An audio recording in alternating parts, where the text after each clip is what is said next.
అనంత కరుణామయుడు అపార కృపాశీలుడైన అల్లాహ్ పేరుతో ప్రారంభిస్తున్నాను. సూర అల్-బఖరా 83 నుంచి 86వ ఆయత్ వరకు 10వ వరకు. జ్ఞాపకం చేసుకోండి, అల్లాహను తప్ప మరెవ్వరిని ఆరాధించరాదని. తల్లిదండ్రుల ఎడల, బంధువుల ఎడల, అనాథలు, నిరుపేదల ఎడల మేలైన విధానాన్ని అవలంబించాలని, ప్రజలతో ఉత్తమ రీతిలో మాట్లాడాలని, నమాజ్ స్థాపించాలని, జకాత్నివ్వాలని మేము ఇశ్రాయిల్ సంతానం చేత గట్టి ప్రమాణం చేయించాము. కానీ మీలోని కొందరు తప్ప అందరూ వాగ్దానానికి విముఖులయ్యారు. ఇంకా ఇప్పటికీ విముఖులయ్యే ఉన్నారు. ఇంకా కాస్త గుర్తుకు తెచ్చుకోండి, మేము మరో పటిష్టమైన ప్రమాణము మీ చేత చేయించాము. మీరు పరస్పరం రక్తం చిందించుకోరాదని, ఒకరినొకరు ఇళ్ల నుండి వెళ్ళగొట్టి నిర్వాసితులుగా చెయ్యరాదనీను. దాన్ని మీరు అంగీకరించారు. దానికి సాక్షులు మీరే. కానీ నేడు అలాంటి మీరే తోటివారిని హతమార్చుతున్నారు. మీకే చెందిన కొందరిని నిర్వాసితులుగా చేస్తున్నారు. వారికి ప్రతికూలంగా, అన్యాయంగా, అక్రమంగా ముఠాలు కడుతున్నారు. వారు యుద్ధంలో పట్టుబడి మీ వద్దకు వస్తే వారి విడుదల పరిహారానికి బేరసారాలు జరుపుతున్నారు. నిజానికి వారిని నిర్వాసితులు చేయడమే మీకు ఎట్టి పరిస్థితుల్లోనూ ధర్మసమ్మతం కాదు. అంటే దైవ గ్రంథంలోని ఒక భాగాన్ని మీరు నమ్మి మిగతా దాన్ని కాదంటున్నారా? అలాంటప్పుడు మీలో ఇలా చేసేవారికి ప్రాప్తించే ప్రతిఫలం ఏమిటి? వారు ఐహిక జీవితంలో కడుహీనంగా పరాభవం పాలవడం, పరలోకంలో తీవ్ర యాతన వైపునకు మళ్లించబడడం తప్ప మరేమి కాగలదు? మీరు చేస్తున్న ఈ చేష్టలను గురించి అల్లాహ్ ఎరుగకుండా లేడు. వీరే పరలోకానికి ప్రతిమూల్యంగా ప్రాపంచిక జీవితాన్ని కొనుక్కున్నవారు. అందువల్ల వారి శిక్షను తగ్గించడం జరగదు, వారికి ఏ సహాయము అందజాలదు. 92వ వివరణ. ప్రవక్త మహానీయుల సల్లల్లాహు అలైహి వసల్లం రాకకు పూర్వం మదీనా నగరం చుట్టూ ఉండే యూదు తెగలు తమ పొరుగున ఉన్న అరబ్బు తెగలు ఔస్ ఖజ్రజ్లతో ఒడంబడిక ద్వారా మైత్రి సంబంధాలు ఏర్పరచుకున్నారు. ఒక అరబ్బు తెగ మరో అరబ్బు తెగతో పోరాడటానికి దిగితే ఇరుపక్షాలతో ఒప్పందాలు చేసుకున్న యూదు తెగలు కూడా తమ తమ మిత్రపక్షాలకు తోడుగా నిలిచి ఒకరిని ఎదురొడ్డి మరొకరు పోరాడేవారు. ఈ చర్య స్పష్టంగా దైవగ్రంథానికి విరుద్ధం. వారు తెలిసి దైవగ్రంథం పట్ల ఇలా ఆజ్ఞోల్లంఘనకు పాల్పడేవారు.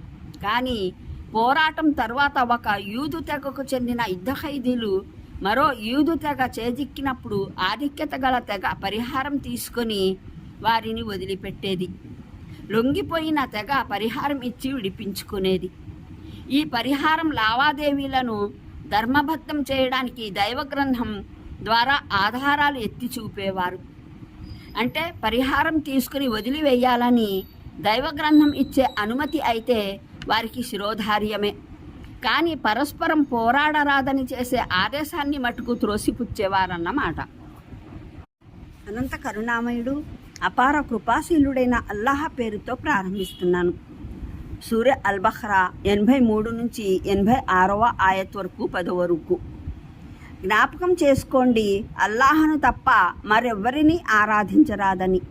తల్లిదండ్రుల ఎడల, బంధువుల ఎడల, అనాథలు, నిరుపేదల ఎడల మేలైన విధానాన్ని అవలంబించాలని, ప్రజలతో ఉత్తమ రీతిలో మాట్లాడాలని, నమాజ్ స్థాపించాలని, జకాత్నివ్వాలని మేము ఇశ్రాయిల్ సంతానం చేత గట్టి ప్రమాణం చేయించాము.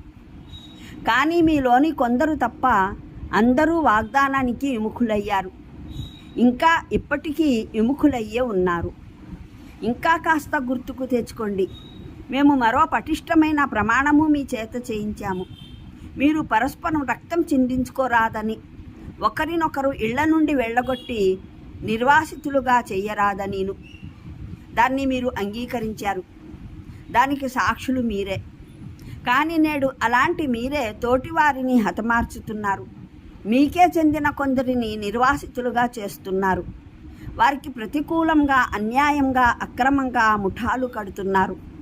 వారు యుద్ధంలో పట్టుబడి మీ వద్దకు వస్తే వారి విడుదల పరిహారానికి బేరసారాలు జరుపుతున్నారు.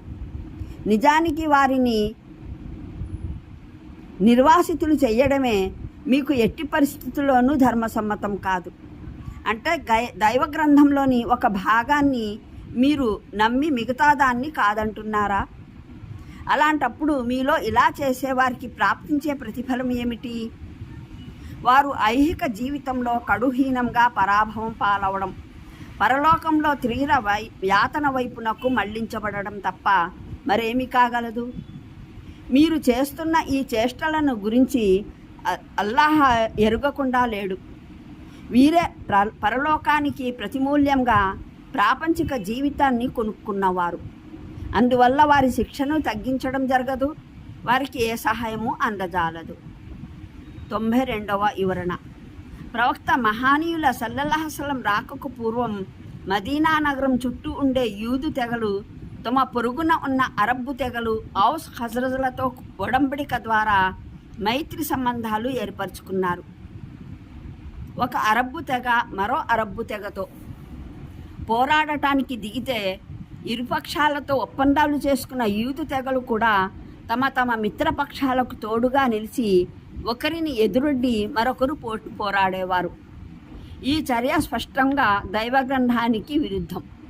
వారు తెలిసి దైవగ్రంథం పట్ల ఇలా ఆజ్ఞోల్లంఘనకు పాల్పడేవారు. కానీ పోరాటం తర్వాత ఒక యూదు తెగకు చెందిన యుద్ధ ఖైదీలు మరో యూదు తెగ చేజిక్కినప్పుడు ఆధిక్యత గల తెగ పరిహారం తీసుకొని వారిని వదిలిపెట్టేది. లొంగిపోయిన తెగ పరిహారం ఇచ్చి విడిపించుకునేది. ఈ పరిహారం లావాదేవీలను ధర్మబద్ధం చేయడానికి దైవగ్రంథం ద్వారా ఆధారాలు ఎత్తి చూపేవారు. అంటే పరిహారం తీసుకుని వదిలివేయాలని దైవగ్రంథం ఇచ్చే అనుమతి అయితే వారికి శిరోధార్యమే. కానీ పరస్పరం పోరాడరాదని చేసే ఆదేశాన్ని మటుకు త్రోసిపుచ్చేవారన్నమాట. అనంత కరుణామయుడు అపార కృపాశీలుడైన అల్లాహ్ పేరుతో ప్రారంభిస్తున్నాను. సూర అల్-బఖరా 83 నుంచి 86వ ఆయత్ వరకు 10వ వరకు. జ్ఞాపకం చేసుకోండి, అల్లాహను తప్ప మరెవ్వరినీ ఆరాధించరాదని. తల్లిదండ్రుల ఎడల, బంధువుల ఎడల, అనాథలు నిరుపేదల ఎడల మేలైన విధానాన్ని అవలంబించాలని, ప్రజలతో ఉత్తమ రీతిలో మాట్లాడాలని, నమాజ్ స్థాపించాలని, జకాత్నివ్వాలని మేము ఇస్రాయిల్ సంతానం చేత గట్టి ప్రమాణం చేయించాము. కానీ మీలోని కొందరు తప్ప అందరూ వాగ్దానానికి విముఖులయ్యారు, ఇంకా ఇప్పటికీ విముఖులయ్యే ఉన్నారు. ఇంకా కాస్త గుర్తుకు తెచ్చుకోండి, మేము మరో పటిష్టమైన ప్రమాణము మీ చేత చేయించాము. మీరు పరస్పరం రక్తం చిందించుకోరాదని, ఒకరినొకరు ఇళ్ల నుండి వెళ్ళగొట్టి నిర్వాసితులుగా చెయ్యరాదనిను. దాన్ని మీరు అంగీకరించారు, దానికి సాక్షులు మీరే. కానీ నేడు అలాంటి మీరే తోటివారిని హతమార్చుతున్నారు, మీకే చెందిన కొందరిని నిర్వాసితులుగా చేస్తున్నారు. వారికి ప్రతికూలంగా, అన్యాయంగా, అక్రమంగా ముఠాలు కడుతున్నారు. వారు యుద్ధంలో పట్టుబడి మీ వద్దకు వస్తే వారి విడుదల పరిహారానికి బేరసారాలు జరుపుతున్నారు. నిజానికి వారిని నిర్వాసితులు చేయడమే మీకు ఎట్టి పరిస్థితుల్లోనూ ధర్మసమ్మతం కాదు. అంటే దైవగ్రంథంలోని ఒక భాగాన్ని మీరు నమ్మి మిగతా దాన్ని కాదంటున్నారా? అలాంటప్పుడు మీలో ఇలా చేసేవారికి ప్రాప్తించే ప్రతిఫలం ఏమిటి?